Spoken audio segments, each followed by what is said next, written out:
All right, so let's talk a little bit more about Nine. Now, you guys know I was joking, right? Because we have a lot of respect for Desmond Ritter. He's been a pleasure for us to cover as the media for the past couple of years. We were definitely hoping and very, very optimistic in the beginning of the season on what Des would have been able to do. But Jarvis, unfortunately, just like the last 4 games of last season, the first games of this season, we saw shades of brilliance and we saw shades of utter confusion. And so our thought is thank you for your services probably means that there's a good chance, thank you, we won't see or need your services come 2024. What's your thought on the probability of seeing Desmond Ritter, maybe not as QB1, but maybe as a viable QB2 for the Falcons in 2024? I thought about that scenario, but I really feel like there's a new day here, and I think Terry Fontenot and the words that we heard come out of his mouth, it was very clear. It's like, we're going all options. So I wouldn't be surprised if there is a package deal. Like we talked about early on in the show. It's just a veteran quarterback bringing in another guy that Raheem Morris feels like he can tie his name to for the future, and also bringing in a guy that can come in and be productive for you at right now at this moment, and develop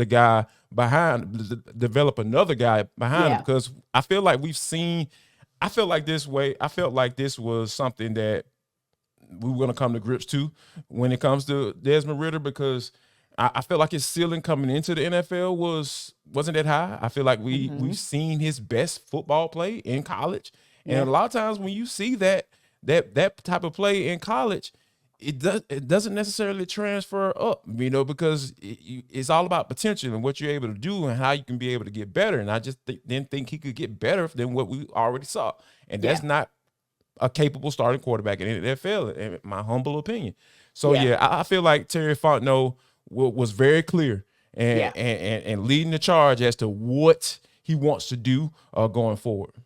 I would agree, because one thing is for sure, he may not have been the incredible guy that he was during that run for Philadelphia before Nick Foles took over and took him essentially to the promised land of winning a Super Bowl. But Carson Wentz is still a very viable backup to Matthew Stafford. That's the kind of backup that 9 times out of 10, Zach Robinson and Raheem Morris are going to be looking for. That's the kind of backup that if there are some tweaks here and there, a TJ Yates can probably help with those tweaks. But I don't think those guys are going to be looking for a backup in training that they still need to develop, going back to what we said before, develop into whatever is the level below elite processor, because obviously elite processor is going to be your QB1, but QB2 better be somewhere in the ballpark. And one thing that you can say about a Carson Wentz type of backup, or even I'll say in his good days, we know that sometimes it's up and down, but like a Jameis Winston, he's still considered a viable backup, and maybe one of the better backups that we've seen that was a notable starter at some point, a Teddy Bridgewater. You're probably looking for that kind of backup who's reliable, who can still think on the go. And if you need him, especially if you get Jarvis into the middle of the season and the Falcons are right there like they were when things started to go south, no pun intended, for the NFC South. But if you get to that point where somehow it's middling yet again, and it's that back and forth between the Bucs, the Falcons, and the Saints, you want to know that if for some reason QB1 goes down, there will be a QB2 waiting in the wings who can pick up where he left off, and not be like a Taylor Heineke where he picks up for half a game, but then you still end up losing and you're not getting much better than you had before he picked that up. Now, another thing that we heard as we were listening to Terry Fontenot speak on Monday at Coach Morris's press conference is just the rationale, kind of getting us up to speed from the day that it was announced that Arthur Smith was being relieved of his duties, because we've not had an opportunity to hear from Terry Fontenot about that. We've not had an opportunity to hear from him about the coaching interview process or anything. It's been dead silence. Well, finally, radio silence stopped earlier this week with Terry Fontenot as far as that process goes. Now, after listening to him, does it make more sense or less sense that he wasn't in attendance at the announcement of Arthur Smith being fired? Because again, that's kind of the time. And when I say heard from him, I kind of meant like ghostwriter hearing from him. But He was there in spirit, T. Right. What are you talking Yes. about? Yes. I was just like, when I heard Arthur Blank said, I was like, what are you What? talking about, Right. sir? What? Wait, Jarvis, can I say a quick sidebar? This month? Right, exactly. But just a quick sidebar before you say that. That is why when that presser started Monday, David Bassity and Greg Beatles hit that microphone immediately. Mr. Blank had a procedure over the weekend. Because you know what the first question was going to be, T. Right. I'm telling you. Where's Uncle Art? Where's Uncle Arthur today? I mean, honestly, What because power the whole room of about 30 media members, literally, when that door opened and we did not see Mr. Blank walk through.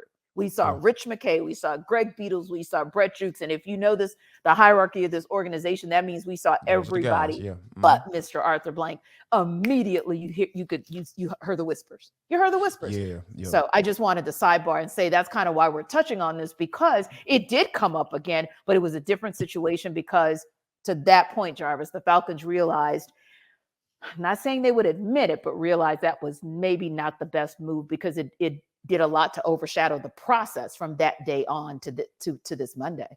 Absolutely. And I think it makes more sense with a little caveat, right? I think it Indeed. makes more sense that he wasn't there because I think the whole Bill Belichick thing was a real deal. I think Arthur Blank was seriously considering him being the head coach of this team. Indeed. And we all know what comes with that, though. And I think that ultimately was the reason why they did not go down that road. Indeed. Because people are going to lose some jobs. They're going to be, we talk about handing out pink slips and, thanking people for their services.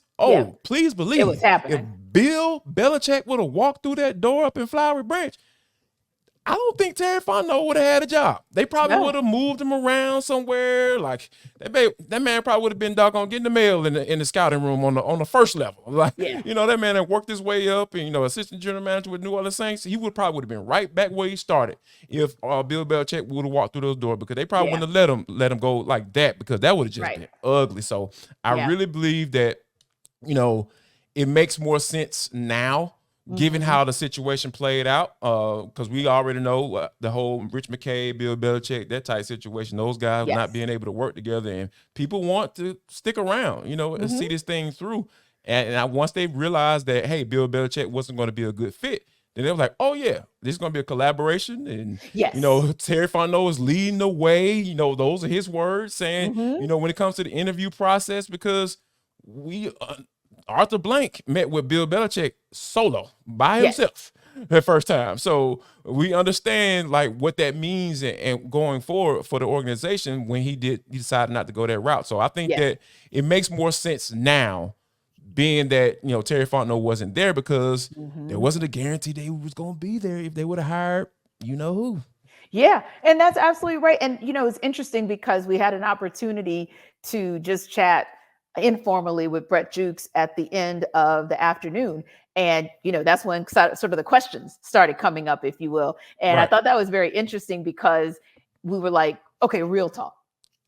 Was Raheem really that guy? And he said, yeah, we unanimously selected him. The interview panel, exactly. He was like, literally, it was unanimous. To which the follow-up question, and me, I was typing my notes just in case, which I did tweet that out too, because I was like, if he allows us to, we will. I'll tweet it out. So I'm listening to Brett as he's talking. And one of the things he said was, you can put this on record.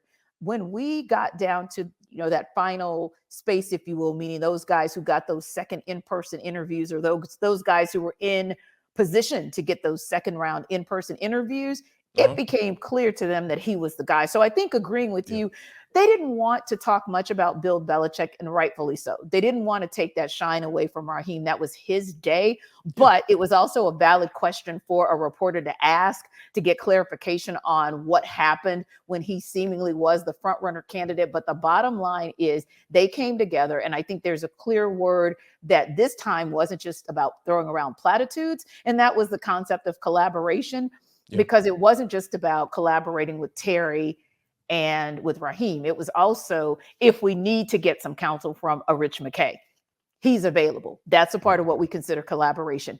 When we bring this to Arthur Blank, we want to have conversation about it. That's collaboration. I think they were looking at it holistically and realizing, if we don't want one guy who's going to try to do 7 jobs and be expected to have unilateral ability to do said 7 jobs, then you have no choice but to go with Raheem Morris, because that's the guy. If you were in the room or if you know anything about this organization, he was just the better fit for what they're trying to do now and what they're going to do in the future. So yeah, I think that ultimately speaking, it was one of those where it didn't make sense, sort of, why Terry Fontenot was not in the room back then, but coming full circle and seeing where he is now, we can kind of see, and some shifts that we know have been made in Arthur Blank's executive leadership circle. It certainly does make sense. We got more to talk to you guys about on the other side. So don't leave us, because we're going to come back and go around the metro.